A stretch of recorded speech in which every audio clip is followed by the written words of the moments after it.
Hundreds of people attend rallies like this in Saskatchewan and Alberta. Their goal is to divorce Canada and self-govern. Peter Downing is the co-founder of Wexit. He wants to have candidates in the provincial and federal elections from Manitoba, Saskatchewan, Alberta, and British Columbia. The idea of separating from Canada caught the attention of Grand Chief Wilton Littlechild of the Confederacy of Treaty 6 First Nations.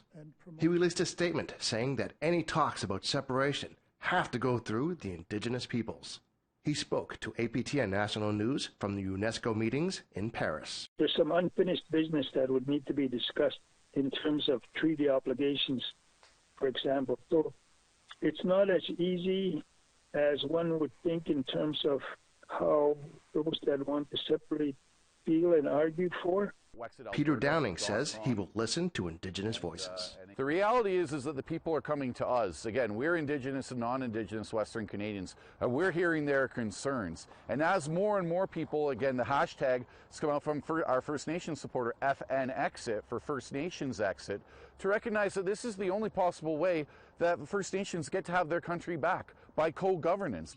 Downing says his government would include high-ranking positions for Indigenous peoples. We're talking about First Nations Senate positions. We're talking about making sure that every single law that is passed in Western Canada goes through First Nations eyes and Métis eyes to make sure that it's benefiting the people, that we're not pitted against each other based on race. Littlechild says he would prefer Canada getting closer ties instead of pulling apart.